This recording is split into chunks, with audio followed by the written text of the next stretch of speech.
ওই রুমের ভিতরে আপনার অনেক লেখা, ওয়ালের মধ্যে খোদাই করে লিখছে। আমার মনে হচ্ছে যে এখানে কত লোককে যে রাখা হয়েছে এটা অনুভব করার মতো না। এক একজনের লেখার হাতের স্টাইল এক এক রকম। আমাকে ডিজিএফআই ধরে নিয়ে আসছে, আমাকে ডিজিএফআই অ্যারেস্ট করছিল বাড়ি থেকে, এরকম অনেক লেখা। আর অনেকে আবার নাম্বার লিখে রাখছে যে যদি সম্ভব হয় আমার পরিবারকে কেউ বললেন যে আমাকে যেন খোঁজ করে, আমাকে সরকার এখানে এইভাবে বন্দি করে রাখছে।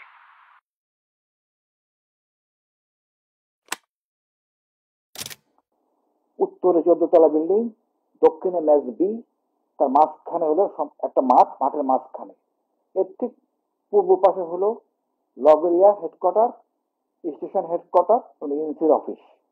পশ্চিম পাশে হলো এমটি শেড, ডিজিএফআই এর এমটি শেড, এবং উত্তর পূর্ব কোণে হলো ডিজিএফআই এর মসজিদ। এই গুম হাউসটার শব্দ নাম হলো আয়নাঘর।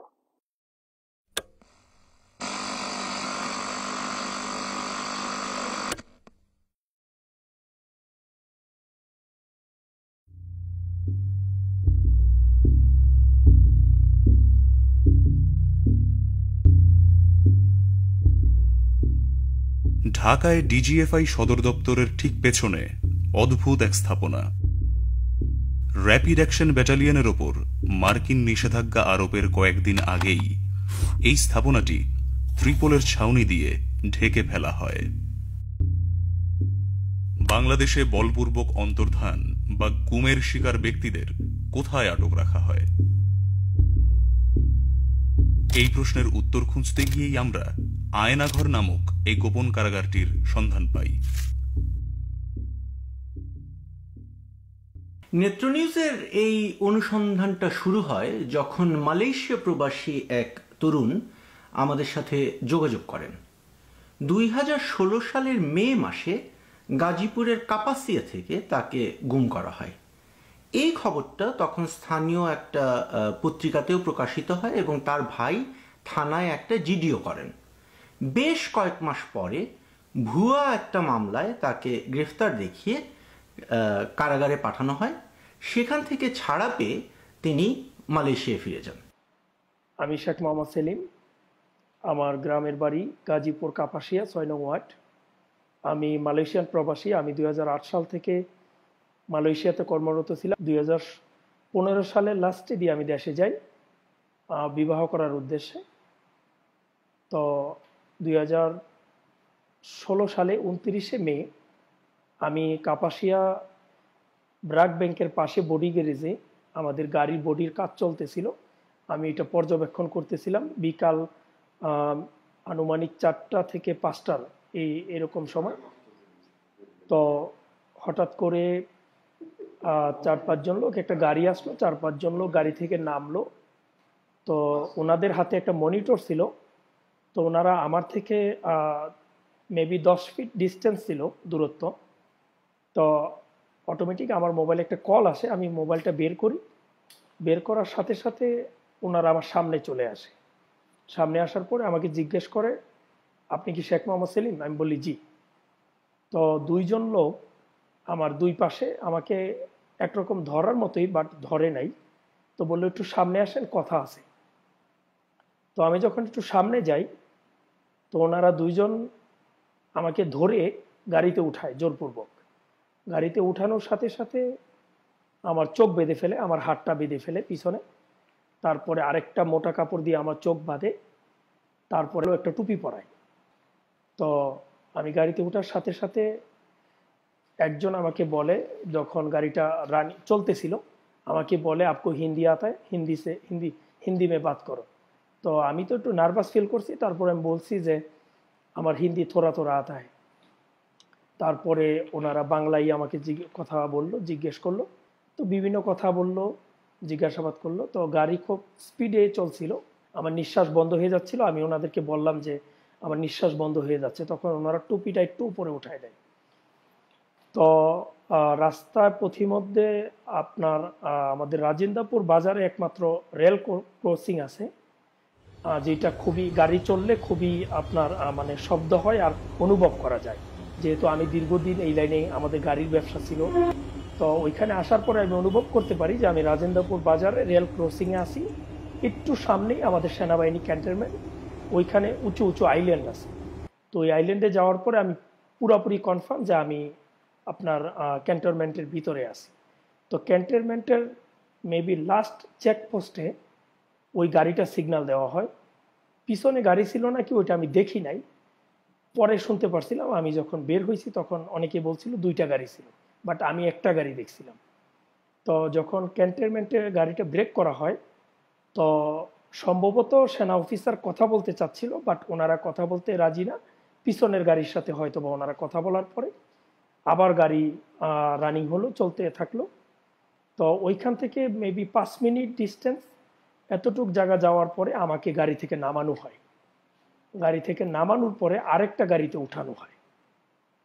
শেখ মোহাম্মদ সেলিমের জবানবন্দিটা খুবই গুরুত্বপূর্ণ, কারণ এই প্রথমবার গুম থেকে ফিরে আসা একজন সার্ভাইভার প্রকাশ্যে তার অভিজ্ঞতা নিয়ে কথা বলছেন। কারা তাকে ধরে নিয়ে গেল, ঠিক কোথায় রাখলো, এসব প্রশ্নের উত্তর তার জানা ছিল না, কিন্তু অনেক খুঁটিনাটি বিষয় তার মনে ছিল। কাপাসিয়া, রাজেন্দ্রপুর, গাজীপুর, ঢাকা, এই রাস্তাটা তার আগে থেকেই খুব পরিচিত ছিল, কারণ তিনি নিজে এক সময় এই রুটে বাস চালাতেন। কাজেই চোখ বাঁধা থাকলেও তিনি অনুমান করতে পারছিলেন গাড়িতে করে তাকে কোন দিকে নিয়ে যাওয়া হচ্ছে। আমার ক্যালকুলেশন অনুযায়ী, আমার ধারণা অনুযায়ী আমাকে হোটেল রেসিডেন্স আর নৌবাহিনীর ক্যাম্প, কর্মীতলা হসপিটাল, এই এরিয়ার মধ্যে আমাকে নিয়ে আসছে। আমাকে মেন রোড থেকে সম্ভবত, মানে আমার ওই গাড়িটা যখন ঘুরানো হয় তখন আমি ফিল করতে পারছি ডানে হতো বা বামে যে কোনো একটা জায়গায় ঢুকিয়ে দিল গাড়িটা। তো আমার মনে হয়েছিল যে নৌবাহিনীর ক্যাম্প প্লাস কর্মীতলা হসপিটাল, যে কোনো আশেপাশে। যখন আপনার মেন রোড থেকে ঢুকানো হয়, ওইখানে আমি 2টা আইল্যান্ড ফিল করতে পারি, প্লাস একটা চেকপোস্টও ছিল যেখানে ওনারা গ্লাস একটু নামিয়ে কথা বলে। তো গাড়িটা খুবই স্লোলি চলছিল, মোটামুটি আপনার 10-15 মিনিট গাড়িটা চলার পরে, বা আরও কম সময়, বাট আমি একজ্যাক্টলি ইয়েটা বলতে পারবো না। তো গাড়িটা যে কোনো এক জায়গায় ব্রেক করা হয়। ব্রেক করার পরে আমাকে গাড়ি থেকে নামানো হয়।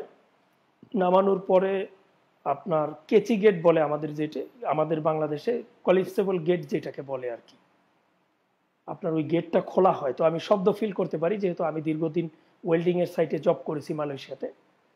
তো ওই দরজাটা খোলা হয়, খোলার পরে সিঁড়ির মতো জায়গা দিয়ে আমাকে একটু নামানো হয়। নামানোর পরে অনেক জায়গা আমাকে ঘুরানো হয়। তো এক জায়গায় নিয়ে আমাকে বসানো হয়। কিছুক্ষণ বসিয়ে রাখার পরে আপনার আমার নাম টাম জিজ্ঞেস করা হয়, আমার প্রেশার মাপা হয়। আমার প্রেশার মাপা আমি তো আর দেখি নাই, বাট ওনারা এখানে আপনার মেডিকেল ইকুইপমেন্ট লাগিয়ে ওনারা চেক করে। সেলিমকে যেখানে নিয়ে যাওয়া হয় সেই জায়গাটার ব্যাপারে বেশ কিছু সূত্র তার এই সাক্ষাৎকারে আছে।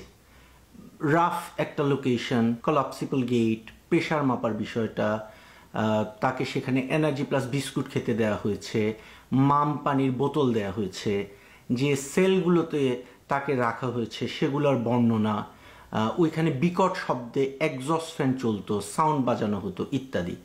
এক জায়গায় তিনি বলেছেন তিনি ভোরের দিকে একটা বিমানের ওঠানামার কম্পন টের পেতেন, যা থেকে বোঝা যায় যে ওই গোপন বন্দিশালার আশেপাশে একটা এয়ারপোর্ট বা এয়ারফিল্ড ছিল।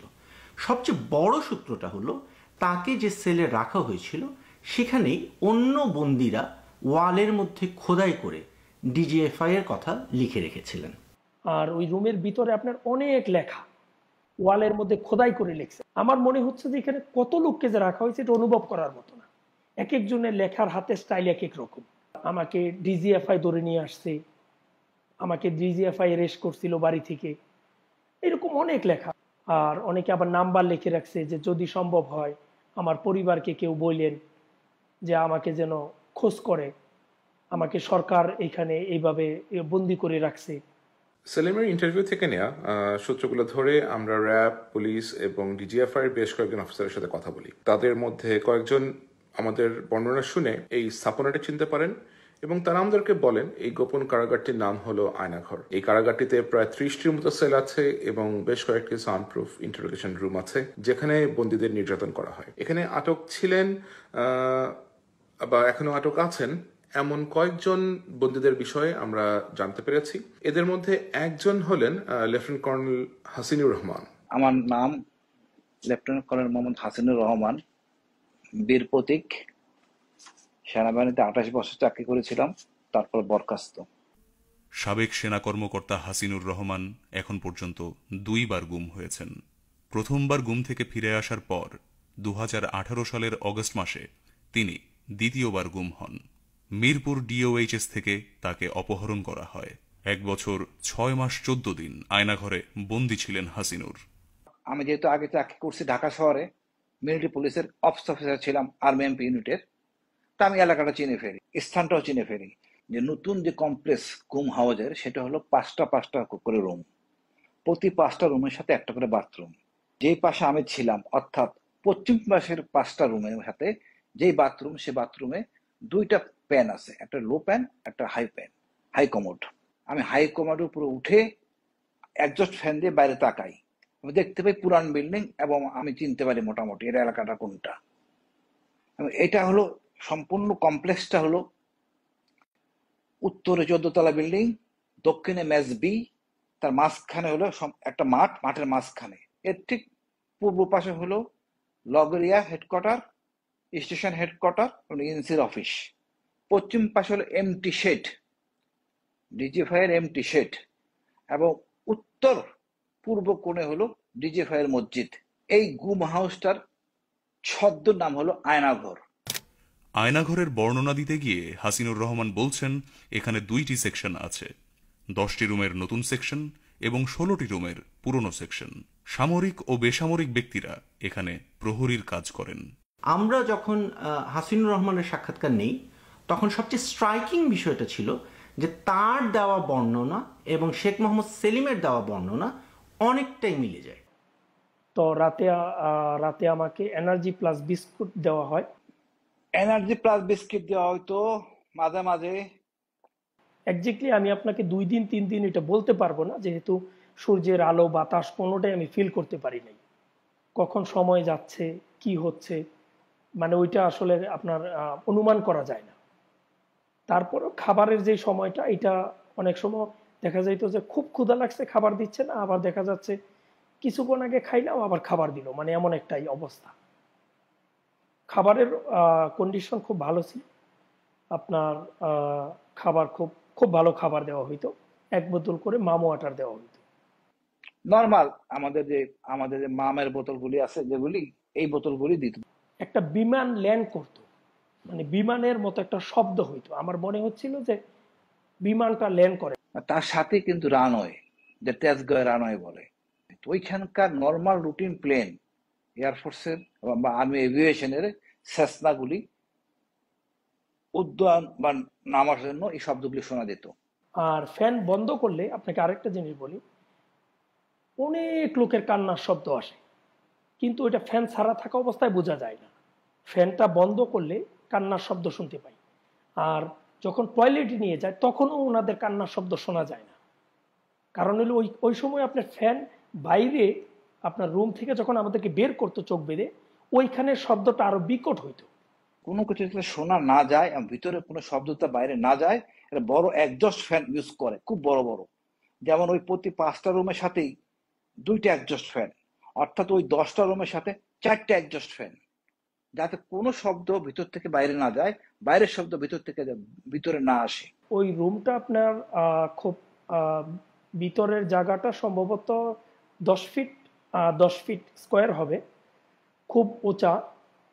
আর রুমে আপনার কোনো জানালা নাই, একটাই দরজা, আপনার একটা গ্রিলের দরজা আর একটা কাঠের দরজা।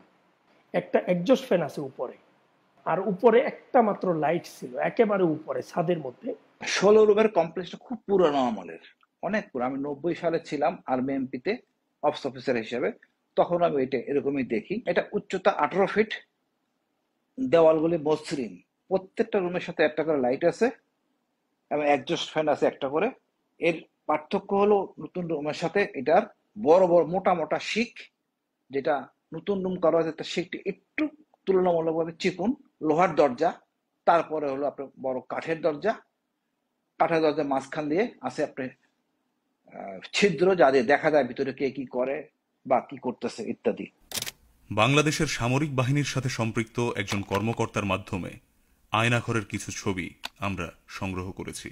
আমাদের সংবাদ সূত্রের গোপনীয়তা ও নিরাপত্তার জন্য এই ছবিগুলো কখন কিভাবে তোলা হয়েছে তা আমরা প্রকাশ করছি না। আয়নাঘরের বন্দীদের এই রুমগুলোতেই রাখা হয়। নর্থ সাউথ বিশ্ববিদ্যালয়ের শিক্ষক মুবাশ্বের হাসান সিজার গত 7 নভেম্বর ক্লাস শেষে বসুন্ধরার ক্যাম্পাস থেকে বেরিয়ে আগারগাঁওয়ের আইডিবি ভবনে যান তিনি। সেখান থেকে বের হবার পর নিখোঁজ হন মুবাশ্বের। সামরিক সূত্রের মাধ্যমে আয়নাঘরের বন্দীদের যে তালিকা আমরা পেয়েছি সেখানে নর্থ সাউথ বিশ্ববিদ্যালয়ের শিক্ষক মুবাশ্বের হাসানের নাম আছে। তিনি গুম হওয়ার কিছুদিন পর ভারতের দ্য ওয়ার একটি আর্টিকেল প্রকাশ করেছিল, যেখানে বলা হয়েছিল যে ডিজিএফআই তাকে ধরে নিয়ে গেছে। এছাড়াও সাবেক অ্যাম্বাসেডর মারুফ জামান এবং ব্যবসায়ী অনিরুদ্ধ রায়কেও এখানে বন্দী করে রাখা হয়েছিল।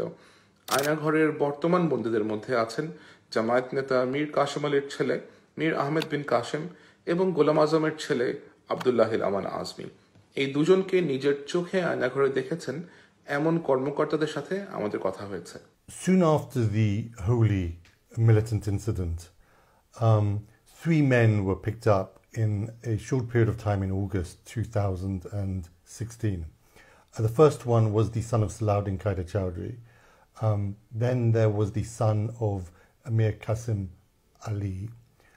Both of those men had been convicted, or about to be convicted in the International Crimes Tribunal. And the third one was Brigadier General Azmi, who was a son of Ghulam Azam, who'd also been convicted at the International Crimes Tribunal but hadn't been executed. And in all 3 incidents, there was clear eyewitness testimony to clearly substantiate that they were picked up by law enforcement agencies.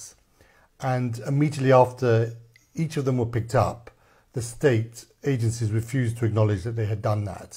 Effectively, they were secretly detained from the point at which they were detained. They hadn't been formally arrested. They weren't brought before the court. A few months after the 3 men were picked up and their whereabouts remained unknown and they're assumed to have been secretly detained, I managed to speak to a close associate of the Prime Minister, an individual who was in a position to have conversations with the Prime Minister and know about some of these kinds of secret dealings that took place. And he confirmed to me that these 3 men had been picked up by DGFI, a military intelligence agency, and were in secret detention, although he was unclear of exactly the whereabouts of these men right now. But he understood that at some point in time, they had been taken to the military interrogation unit, or he wasn't entirely sure of the exact name, but that's what he said. And they were definitely picked up at the behest of DGFI, having persuaded Sheikh Hasina what he called a cock and bull story, a concocted story, that somehow that these men were involved in militant activities and that they needed to be taken out effectively. সাধারণত এই 10 রুমের জন্য 2 জন লোক duty করে আর 16 রুমের জন্য 2 জন duty করে। এই ডিউটির কাজ হলো 3 বেলা রুটিন ওয়াইজ বাথরুমে নেওয়া হয়। সকালে সাধারণত ডিউটি শুরু হয়, সকালে ডিউটিটা 4টা থেকে শুরু হয়, 8টা পর্যন্ত 4 ঘন্টা করে ডিউটি করে প্রহরীগুলি। একদিন সকালে যেহেতু আমি মোটামুটি 10 জনের মধ্যে মোটামুটি একটু সম্মানী লোক, আমাকে ওই বাথরুমে নেবে, তা আমাকে নেওয়ার জন্য নিয়ে গেলেই ইতিমধ্যে বাথরুমের ভিতরে ছিল আরেকজন, তার দরজাটা খোলা হয়। আমি তখন দাঁড়ায় দেখতেছি দরজাটা খোলা হচ্ছে এবং ব্রিগেডিয়ার আজমিকে আমি দেখে ফেলি হাই কমান্ডের ওখানে। তখনও তার চোখ বাঁধা হয় নাই, মুখটা খোলা। তখন আমাকে সরায় নেওয়া হয়। তা আমার বুঝতে আর বাকি থাকে না যে এখানে ব্রিগেডিয়ার আজমি থাকে। পরবর্তীতে আমি ওখানকার একটা ছেলের সাহায্য নিয়ে সমুদয় ব্যাপারটা বিস্তারিত জানি যে ব্রিগেডিয়ার আজমি ওখানে আছেন। আয়নাঘরে বন্দী ছিলেন এমন আরো 2 জনকে আমরা শনাক্ত করতে পেরেছি। এদের মধ্যে একজন হলেন বাড্ডা লিটন, যার সাথে সেলিমকে একই ঘরে রাখা হয়েছিল। দ্বিতীয়জন হলেন ইংলিশ মিডিয়াম স্কুলের একজন টিচার, যিনি সেলিমের পাশের ঘরে ছিলেন। তৃতীয় আরেকজন হলেন বংশালের যুবদল নেতা সোহেল, যার সাথে সেলিমের কথা হয়েছিল, কিন্তু তাকে আমরা পুরোপুরি শনাক্ত করতে পারিনি। ওই দিনকা খুব মারধর করার পরে আমাকে আর ওই রুমে নিয়ে যাওয়া হয় নাই, আমাকে আপনার আরেকটা রুমে নিয়ে যায়, অনেক দূর হাঁটায় নিয়ে যায়। অনেক দূর হাঁটানোর পর একটা রুমে নিয়ে যায় যেখানে প্রচণ্ড গরম ফিল করি প্রথম অবস্থায়। তো ওই রুমে যাওয়ার পরে আমি একজন ব্যক্তিকে দেখতে পাই। তো প্রথম অবস্থায় উনি ওনার নাম বলেন, উনি খুব চুপচাপ ছিলেন, একেবারে চিকন ছিলেন, আর ওনার শরীরের সামলা ছিল, লম্বা চূড়া। তো সম্ভবত অনেকটা সময় যাওয়ার পরে উনি ওনার পরিচয় দিল যে আমার নাম লিটন, আমার বাড়ি বাড্ডাতে। উনি বাড্ডা লিটন। উনি সম্ভবত 2017 সালে বা 16 সালে বাংলাদেশ থেকে সরকারিভাবে অলিম্পিকে মার্শাল আর্টে আপনার অলিম্পিকে যোগ দেওয়ার জন্য যাওয়ার কথা ছিল। আপনার ওইটাকে মার্শাল আর্ট বলছিল না এক্স্যাক্টলি, মানে ক্যারাতি বলছিল আর কি, তো আমি বুঝি নাই। তখন উনি মার্শাল আর্ট বললো আমাকে, ক্যারাতি সম্ভবত। বাড্ডা লিটন সম্পর্কে সেলিম যে বর্ণনা দিয়েছেন সেটার উপর ভিত্তি করে আমরা বিভিন্ন ডেটাবেজে এই বর্ণনার সাথে মিলিয়ে অনুসন্ধান শুরু করি। আমাদের অনুসন্ধানে শেখ মোহাম্মদ আবু সালে নামক একজনের সন্ধান পাই, যিনি ঢাকার একটা কারাতে স্কুলে প্রশিক্ষক ছিলেন। 2016 সালের নভেম্বরে র্যাব তাকে গ্রেফতার দেখায়। সে সময় অভিযোগ আনা হয় যে এই আবু সালে ওরফে লিটন ওরফে হুরাইরা একজন জিহাদি সন্ত্রাসী এবং তিনি আইসিসের কারাতে প্রশিক্ষক হিসাবে কাজ করতেন। আমরা তার ছবি সেলিমকে দেখাই এবং তিনি আমাদেরকে নিশ্চিত করেন যে এই শেখ মোহাম্মদ আবু সালে সেই বাড্ডা লিটন যার সাথে তার আয়নাঘরে দেখা হয়েছিল। এখানে ঘটনার টাইমলাইনটা খুবই ইন্টারেস্টিং। জুন মাসের দিকে যে লোক ডিজিএফআই এর হেফাজতে ছিল, নভেম্বর মাসে তাকে র্যাবের হাতে গ্রেফতার দেখানো হয়েছে এবং সেটাকে আবার সন্ত্রাসবাদ বিরোধী অভিযানের একটা সাফল্য হিসাবে প্রচার করা হয়েছে। তো ওই বাড্ডা লিটনের সাথে মোটামুটি একটু সময় যাওয়ার পরে উনি আমার বিষয়ে জিজ্ঞাসাবাদ করলো, আমি বললাম। তো উনিও ওনার পরিবারের কথা বললো যে ওনার 2টা বাচ্চা আছে। উনিও মাঝে মাঝে খুব কান্নাকাটি করতো। তো আমি রাত্রে একদিন স্বপ্নে দেখলাম যে আমাকে পুলিশ তাড়া করছে, আমি আমার বাড়ির পিছন দিয়ে ওয়াল টপকিয়ে বের হয়ে গেছি। তো আমি এটা ওনাকে বলি। উনি আবার ওই যে আমার বাম পাশে যে ব্যক্তি ছিল ওনার সাথে ওই ফ্যান বন্ধ করার অবস্থায় কথা বললো। ওনার সাথে বলল যে সেলিম একটা স্বপ্ন দেখলো। তো উনি বলল যে এটা তো খুব ভালো সংবাদ, উনি খুব দ্রুতই মনে হয় মুক্তি পাবে। তো তখন উনি বলল যে টয়লেটের মধ্যে সব টয়লেটে, উনি বলছে যে ওনাকে যেই টয়লেটে নিয়ে গেছে ওইখানে উনি ওনার আম্মার নাম্বারটা লিখে রাখছিল। তো নাম্বারটা আমার এখনো মনে আছে। আমি কি নাম্বারটা বলবো আপনাকে?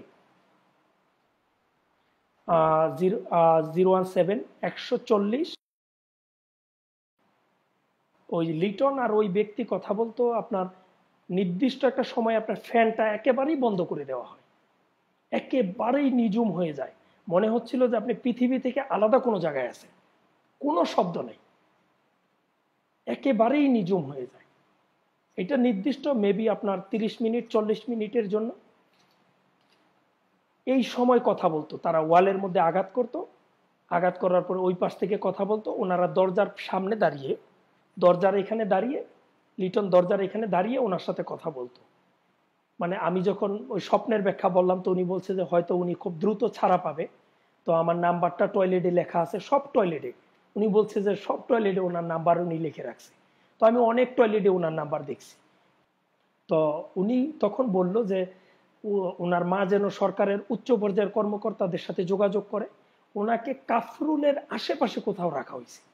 উনি ওই লিটন আমাকে বলছে যে উনি ইংলিশ মিডিয়াম স্কুলের একজন টিচার ছিলেন, এতটুকুই। মালয়েশিয়াতে আসার পরে আমি ওই নাম্বারে কল দিই, একজন বুড়া মহিলার সাথে আমার কথা হয়। উনি খুব কান্নাকাটি করে এবং আমাকে রিকোয়েস্ট করে আমি যেন ফোন না দিই। বললো যে আপনি যে ফোন দিচ্ছেন আপনি তো বিপদে পড়ে যাবেন। তো তো আমি বললাম যে কেন? বলছে যে আমাদের বাসার নাম্বার সব নাকি, ওনার বাসার নাম্বার নাকি সব গভর্নমেন্টের আওতায় ট্যাকিং করা নাকি, উনি এটা বললো আমাকে। তা বলছি যে আমি দেশের বাইরে থেকে, আর আমি তো কোনো অপরাধী না, আমার ভয় পাওয়ার কোনো কারণ নাই। সেলিম যে নাম্বারটাতে কল করে ওই ইংলিশ মিডিয়াম টিচারের মায়ের সাথে কথা বলেছিলেন, সেই নাম্বারটাতে আমরাও কল করি এবং নিশ্চিত হই যে সেটা তেহজিব করিমের মা মুমতাজ করিমের নাম্বার। 2016 সালের মে মাসে ঢাকা বিমানবন্দর থেকে তেহজিব করিম নিখোঁজ হন।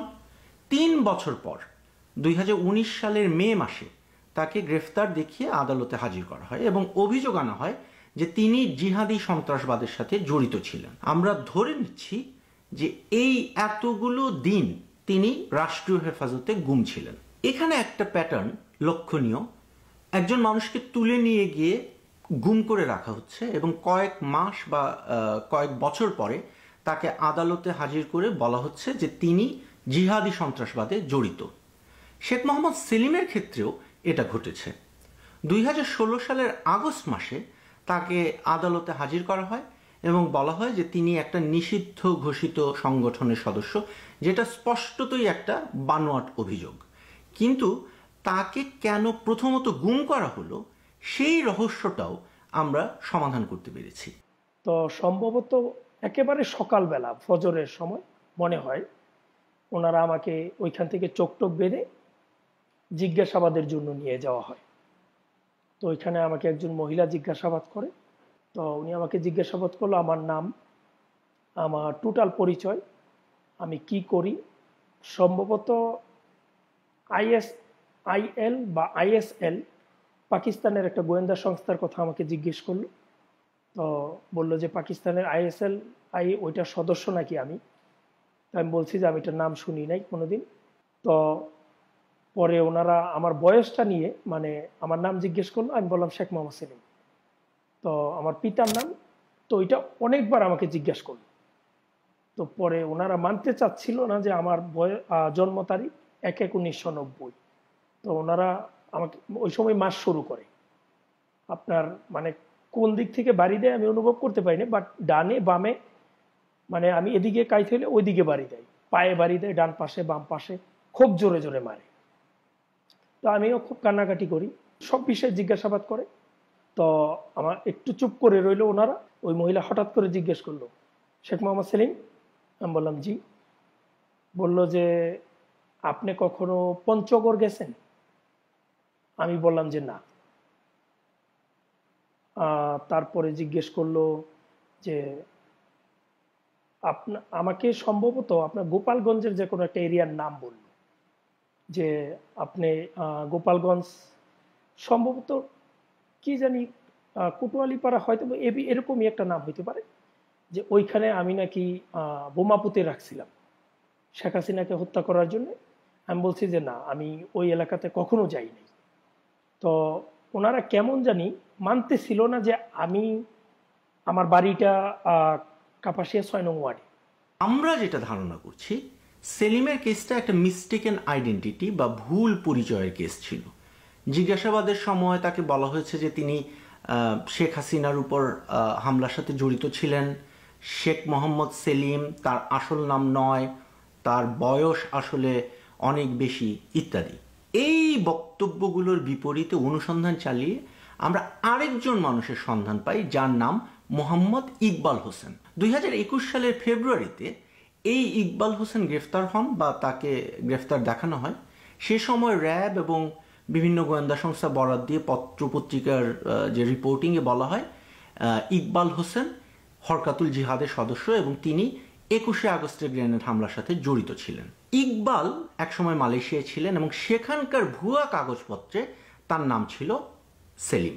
আমরা আরও যেটা দেখি, তাকে ধরার জন্য গাজীপুর ও সাভারে অভিযান চালানো হয়েছে বেশ কয়েকবার। সুতরাং আমাদের মূল্যায়ন হলো ইকবাল হোসেনকে আটক করতে গিয়েই শেখ মোহাম্মদ সেলিমকে আটক করে ডিজিএফআই। পরবর্তীতে তারা তাদের ভুলটা বুঝতে পারে এবং সেলিমকে ডিবি পুলিশ বা সিটিটিসির হেফাজতে পাঠিয়ে দেয়। শেখ মোহাম্মদ সেলিমের নারকীয় অভিজ্ঞতার এখানেই শেষ নয়। সিটিটিসির হেফাজতে হস্তান্তর করার পরে তাকে ঢাকার মিন্টো রোডের ডিবি কার্যালয়ে নিয়ে যাওয়া হয়। সেখানে তার অভিজ্ঞতার বর্ণনা থাকছে এই প্রতিবেদনের দ্বিতীয় পর্বে। পর্বটি দেখতে চোখ রাখুন নেত্র নিউজের ইউটিউব চ্যানেলে। নেত্র নিউজের এই অনুসন্ধানে প্রাপ্ত তথ্যগুলো নিয়ে আমরা কথা বলেছি হিউম্যান রাইটস ওয়াচের সাউথ এশিয়া ডিরেক্টর মীনাক্ষী গাঙ্গুলির সাথে। In our work on enforced disappearances, obviously we've known that there are these secret sites. It is still devastating to know that it exists with the full knowledge of the military, in the military compound. And we hope that very quickly now, there is an investigation, not only on this site, but on others. The people that are being held here, and so many have been held here for years, their families are still waiting for them to come home, should be immediately released. And then there should be a proper investigation into who's responsible. বাংলাদেশের সামরিক বাহিনীর সাথে সম্পৃক্ত একজন কর্মকর্তা আমাদের নিশ্চিত করেছেন যে আয়নাঘর নামক গোপন কারাগারটির পরিচালনার দায়িত্বে আছে ডিজিএফআই এর counter terrorism intelligence bureau CTIB. 2016 সাল থেকে এখন পর্যন্ত বাংলাদেশ সেনাবাহিনীর ব্রিগেডিয়ার জেনারেল র্যাঙ্কের 4 জন কর্মকর্তা সিটিআইবির পরিচালক পদে ছিলেন। এই সময়কালে ডিজিএফআই এর মহাপরিচালক পদে দায়িত্বে ছিলেন মেজর জেনারেল র্যাঙ্কের 4 জন কর্মকর্তা। নেত্র নিউজের পক্ষ থেকে এই অনুসন্ধানের বিষয়ে ডিজিএফআই এর বক্তব্য চেয়ে সংস্থাটির মুখপাত্রের সাথে যোগাযোগ করা হলেও তিনি কোনো বক্তব্য দেননি। ভাই ভালো আছেন? ভাই আপনার কাছে তো আসলে কোনো কিছু দাবি করি না, শুধু একটাই চাওয়া, একটাই দাবি, যে আমাদের এই নিউজটা যেন এমন ভাবে উপস্থাপিত হয় জনসাধারণের সামনে বা ওয়ার্ল্ডের সামনে, এমন ভাবে উপস্থাপিত হয় যাতে করে এই বাংলাদেশে যতগুলা মানুষ গুম হয়েছে, যতগুলা মানুষ ক্রস ফায়ারে আসামি হয়েছে, মারছে তাদেরকে, যারা এখনো গুম আছে, এই মানুষগুলার ভাগ্যের যেন একটা পরিবর্তন আসে, আর ভবিষ্যতে যেন এমন বিপদে বা এমন নির্যাতন নিপীড়নের শিকার যেন বাংলাদেশের কোনো মানুষ না হয়। আপনার কাছে আমার এটাই চাওয়া। আমি তো মন থেকে চাই যে আমার মতো এমন যারা নির্যাতিত নিপীড়িত প্রত্যেকটা মানুষ আইসা কথা বলুক আপনাদের সাথে, কিন্তু কেন জানি সবাই ভয় পায়।